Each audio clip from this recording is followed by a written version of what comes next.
था, लेकिन वहाँ जब पटना गया तो उसका नाम बाबूराव कर दिया गया। बाबूराव, ये भाई आपकी किताब में आना चाहिए सर। चाय पीजिएगा, नींबू डालने की अवस्था आस पास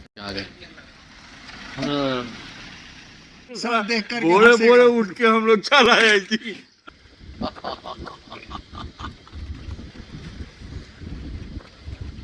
वाह, आनंद ही आनंद है। क्या बात, क्या बात। आनंद ही आनंद, आनंद ही आनंद, क्या बात। Dream, dream, ta-na-na-na, ta-na-na, dream, dream, ta-na-na-na, ta-na-na, dream, dream, ta-na-na-na, ta-na-na, dream, dream, ta-na-na-na. Dream, ta-dream, ta-na-na, ta-dream, ta-de-re-na-na, dream, ta-dream, ta-na-na, ta-dream, ta-de-re-na-na, sa-ma-ma-re-pa-pa-ma-ni-ni-pa.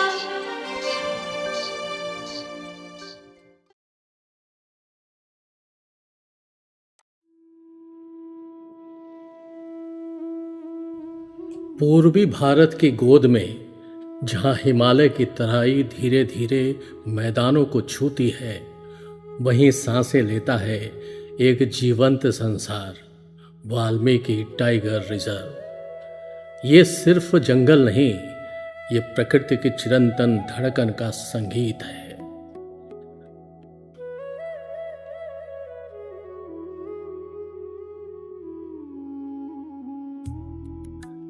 उत्तर में नेपाल, पश्चिम में उत्तर प्रदेश और बीच में बिहार की हरियाली का मुकुट, यही है तराई का अनुपम विस्तार।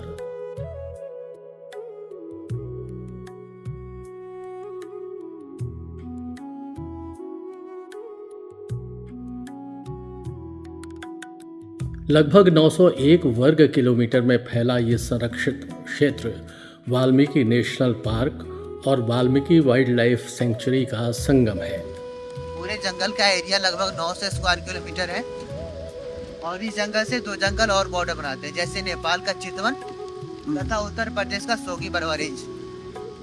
तीनों जंगल आपस में कनेक्ट है, लेकिन कहीं पर कोई बैरिकेडिंग, कोई तार फेंसिंग नहीं है। इसलिए होता क्या है कि नेपाल के जंगली जानवर हमारे जंगल में और यहाँ के जानवर नेपाल में आते जाते रहते हैं। उनके लिए कोई सीमा नहीं होती, हमारे लिए बॉर्डर होता है, लेकिन उनके लिए उतना ही जंगल है, तो उनके लिए वीजा पासपोर्ट नहीं होती, वो आते हैं। इसका कोर क्षेत्र 589 वर्ग किलोमीटर और बफर 309 वर्ग किलोमीटर में फैला है। आजादी से पहले ये जंगल बेतिया राज और रामनगर राज की जमींदारी में थे। लकड़ी उत्पादन इसका मुख्य उद्देश्य था। 1950 के दशक में राज्य सरकार ने इस वन क्षेत्र को अपने अधीन कर लिया और धीरे धीरे यह क्षेत्र प्रोटेक्टेड फॉरेस्ट बन गया। 11 मार्च 1994 भारत सरकार के प्रोजेक्ट टाइगर के तहत ये बना देश का 18वां टाइगर रिजर्व। एक नई सुबह की शुरुआत। यहाँ की टोपोग्राफी, चट्टानी पहाड़ियाँ, झरनों का मधुर निनाद और नदियों की कल कल बहती धारा यहाँ के मैदानों को जीवन देती है। यहीं चलता है जंगल का राजा बाघ। बाघ, तेंदुआ, भालू, हिरण और सैकड़ों प्रजातियों के पक्षी इस वन क्षेत्र की शोभा है। तो क्यों न कहें कि ये जैव विविधता का जीवंत ग्रंथ है। इस जंगल के आसपास बसता है एक अनोखा समाज, थारू समुदाय। कहा जाता है सदियों पहले राजस्थान से हिमालय की तराई में आए और यहीं के होकर रह गए। ये लोग प्रकृति के साथ जीना जानते हैं। उनका भोजन, वेशभूषा, त्योहार सब प्रकृति से जुड़े हैं। रामनवमी इनका प्रमुख पर्व है। बोली भोजपुरी और उनका जीवन धरती की लय।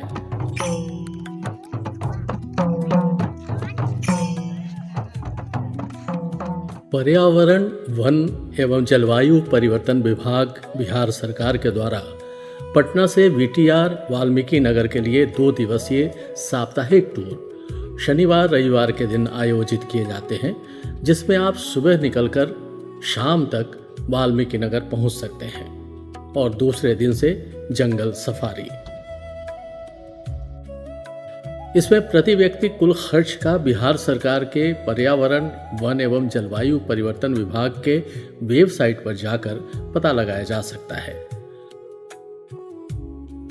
पटना से हम टूर में शामिल थे, जिनमें प्रोफेसर डॉक्टर रमेश पाठक, जाने माने शायर सुनील कुमार मलंग, गीतकार और गायक मधुरेश नारायण और ड्राइवर की भूमिका में मैं स्वयं अपनी गाड़ी से। इसलिए हम लोगों ने एसी कमरा और 6 सीटर सफारी जीप का ऑप्शन चुना था। हालांकि वहां पहुंचकर हमें 8 सीटर अपेक्षाकृत ऊंची जीप मिल गई। सारा टिकट हमने ऑनलाइन कराया था।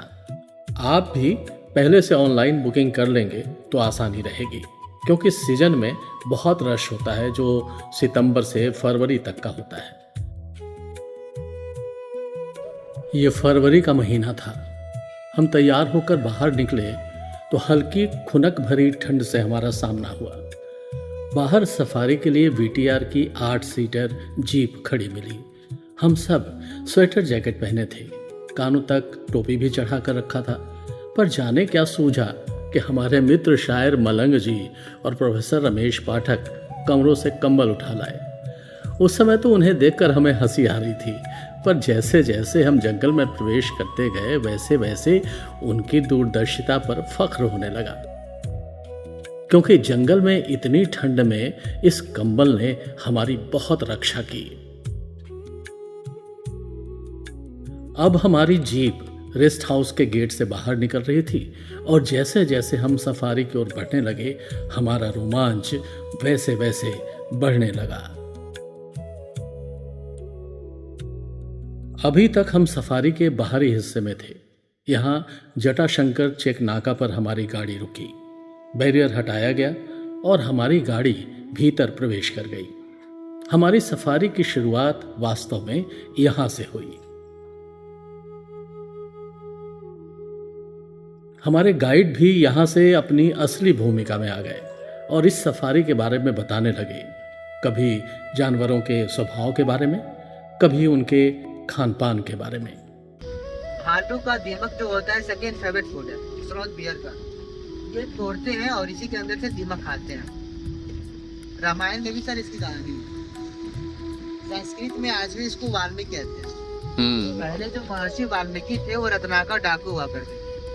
वो इसी जंगल में रहते थे क्योंकि वाल्मीकि आश्रम भी यहीं पर है। एक बार अपनी तपस्या में वो ऐसे लीन थे कि दीमक का टर्माइट चारों तरफ से उनको कैप्चर कर लिया। जब उनकी तपस्या पूरी हो गई, इस घर के ऊपर उनको वाल्मीकि नाम मिला और महर्षि वाल्मीकि के नाम पे जगह का नाम भी वाल्मीकि नगर था। ओल्ड नेम है सर इस जगह का भैंसा लोटन। यहाँ पर इंडियन बाइसन भी पाए जाते हैं, जिसे लोग स्थानीय लोग जंगली भैंसे कहते हैं। उन्हीं के नाम पे जगह का नाम भैंसा लोटन। अब हम जंगल में प्रवेश कर रहे थे। रोमांच चरम पर था। हमारा स्वागत लंबे ऊंचे साल और सागौन के वृक्षों ने किया, जिसकी टहनियों और पत्तों से छन छन कर नीचे तक आती सूर्य की ताम्रवर्णी किरणें हमारे शरीर पर पड़कर स्वयं अलस हो जा रही थीं। ये दृश्य देखकर एक ही शब्द मुंह से निकलता है, अद्भुत अद्भुत अद्भुत। आनंद ही आनंद, क्या बात है। ऐसा लगता है आसमान में उड़े जा रहे हैं। क्या बात, क्या बात, क्या बात, अद्भुत अद्भुत अद्भुत। रास्ते में हमें प्रसिद्ध जटाशंकर मंदिर के दूर से दर्शन हुए। इसी रास्ते में और आगे जाने पर कालेश्वर मंदिर मिलता है, लेकिन हम उसकी दूसरी तरफ से जा रहे थे। मंदिरों से लौटते कुछ श्रद्धालुओं के दर्शन हुए। तो कालेश्वर मंदिर है, जहाँ पर भी शिव भगवान का टेम्पल है और त्रिवेणी संगम भी है। सोनभद्र, तमसा और नारायणी का संगम। सफारी का मार्ग कच्चा क्यों होता है? ये पूछने पर गाइड ने बताया कि जब इन रास्तों पर जंगली जानवर, खास तौर पर शेर या बाघ चलते हैं तो उनके फुटप्रिंट इन रास्तों पर अंकित हो जाते हैं, जिससे उनकी गतिविधियों का पता चलता रहता है। कोई भी जानवर झाड़ी के अंदर चलेगा तो उसका फुटप्रिंट तो नहीं आएगा सर, इसीलिए ऐसे रास्ते पे चलते हैं तो पता चल जाता है कि टाइगर गया हुआ है, राइनो गया है या फिर वाइल्ड एलिफेंट गया। थोड़ा आगे बढ़ने पर हमें बिल्कुल सामने 2 मोरों की जोड़ी दिखाई दी। उन मोरों को रास्ता देने के लिए हमारी जीप रुक गई। ये जंगल का सर्वमान्य और घोषित कानून है कि हम जानवरों के राज्य में जा रहे हैं तो हमें उन्हें रास्ता देना है, उनकी आदतों का और स्वभाव का सम्मान करना है।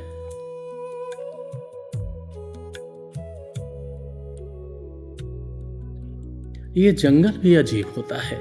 इसमें आप प्रवेश करेंगे तो आपको तरह तरह के नए दृश्यों और अनुभवों का सामना करना पड़ता है। अब ये देखिए पेड़ों की आकृतियां। सूखे पेड़ यूं ही पड़े हुए हैं, लेकिन वो किसी न किसी आकृति का आभास दे रहे हैं। यहां से दूर पहाड़ और जंगल का एक व्यू।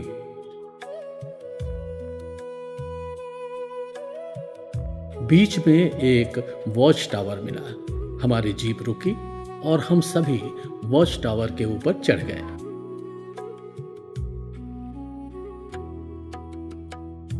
यहां से इस जंगल का एक क्लासिक व्यू देखने को मिला। आप भी देखिए। यहां से हमारी जीप बाघ की तलाश में आगे बढ़ चली। इन पेड़ों पर आप देख रहे हैं ना कि कुछ पर लतरें चढ़ी हुई हैं, जैसे कोई सर्प लिपटा हुआ हो। दरअसल ये लतरें परजीवी होती हैं जो पेड़ों को अपनी गुंजलक में लपेटकर उनका सारा रस निचोड़ लेती हैं और धीरे धीरे ये पेड़ सूखकर ठूंठ बन जाते हैं।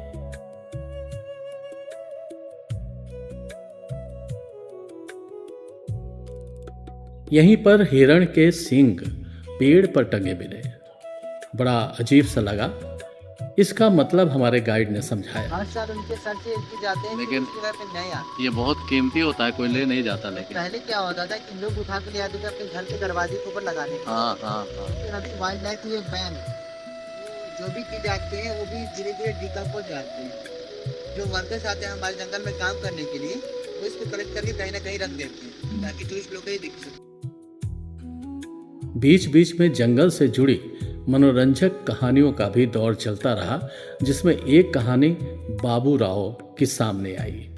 बाबू राव गैंडे की कहानी। लेकिन वहाँ जब पटना गया तो उसका नाम बाबू राव कर दिया गया। ये भाई आपकी किताब में आना चाहिए सर। बाबूराव ही बाबूराव किसको किया गया बाबूराव? प्रिंस ही बाबूराव। वो गेंडा जो प्रिंस था वो बाबूराव हो गया। वाह। वो नेपाल के जंगल से प्रिंस 2.5 साल का था तो भटकता आया।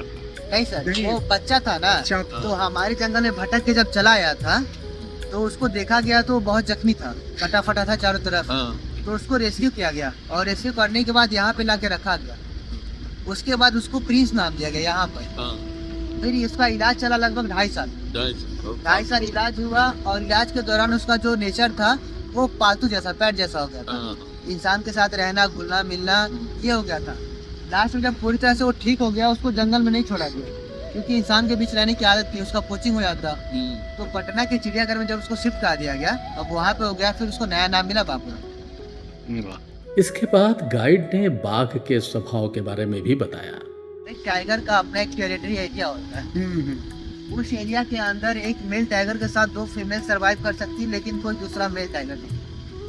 जब इसके एरिया में कोई दूसरा मेल टाइगर चला आता है, फिर दोनों के बीच में टेरिटरी फाइटिंग हो जाती है, एरिया को लेकर के वर्चस्व की लड़ाई। जो जीतेगा उसी का एरिया होता है, जो हारता है उसको अपना अलग एरिया बनाना।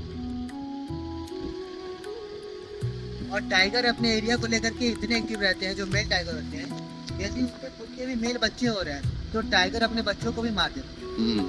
फीमेल नहीं, मेल।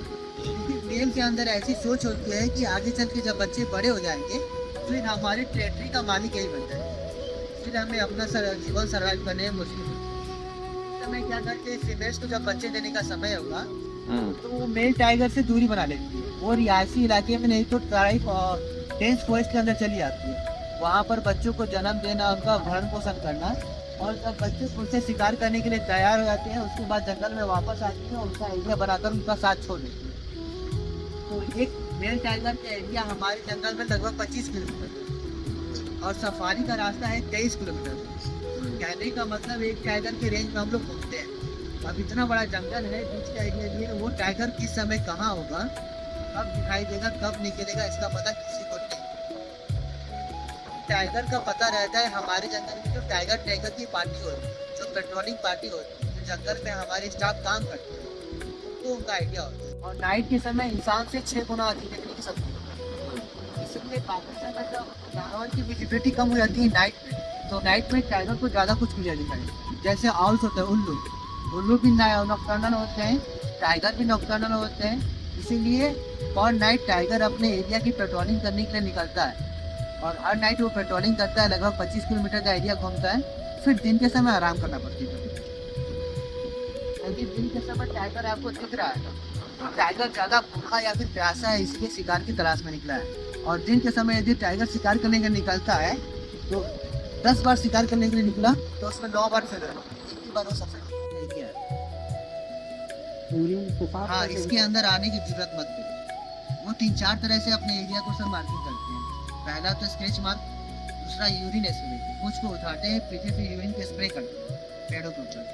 तीसरा होता है अपने गले को रफ करना, पेड़ों को रफ करते हैं, यहाँ से कुछ ग्लैंड होते हैं जो सेंट को छोड़ते हैं। और चौथा होता है स्केलेट, उनका जो मल होता है उनको भी वो छोड़ते हैं। तो दूसरे टाइगर के लिए इंडिकेट होता है कि ये किसी और का एरिया है, इसके अंदर हमें नहीं जाना।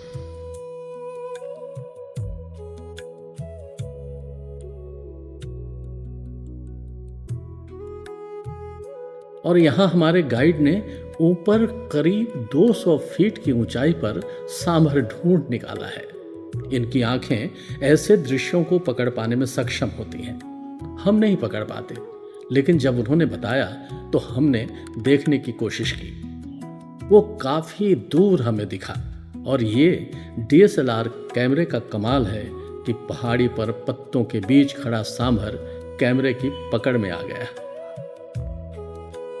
हमने लगभग पूरा चक्कर लगा लिया, पर शेर से कहीं सामना नहीं हुआ। फिर भी उम्मीद में आगे बढ़ते गए और एक सूखी नदी हमारे सामने आई जिसका नाम सुनहा बताया गया।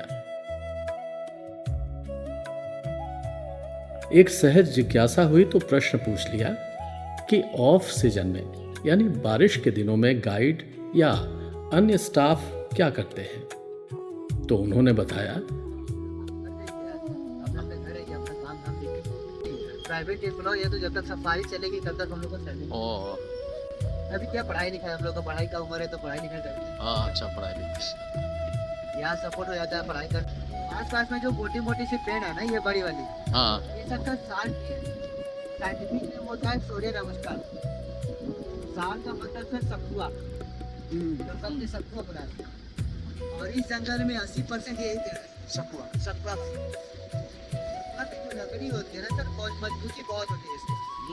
पहले रेलवे के नीचे जो स्लीपर होता था लकड़ी का, इसी लकड़ी का होता था। समय बदला और जंगल ने भी अपने लोगों के लिए नए फूल खिलाए, नए सपने पैदा किए।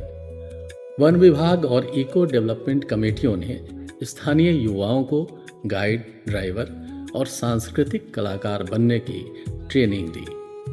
यही कारण है कि अब संरक्षण और आजीविका साथ साथ चलते हैं।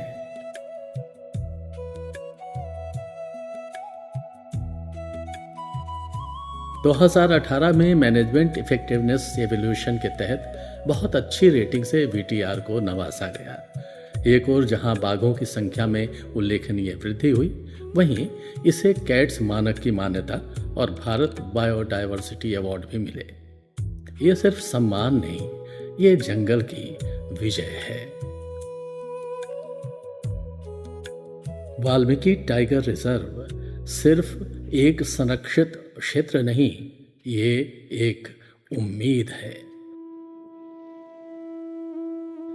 ये क्षेत्र बताता है कि जब इंसान और प्रकृति एक साथ चलेंगे तो संतुलन संभव है।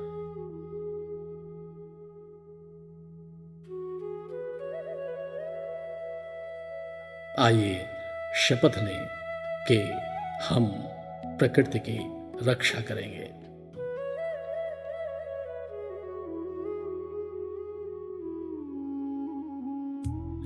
तराई की ये हरियाली हमारी, हम सबकी जिम्मेदारी है। प्रकृति की रक्षा करें।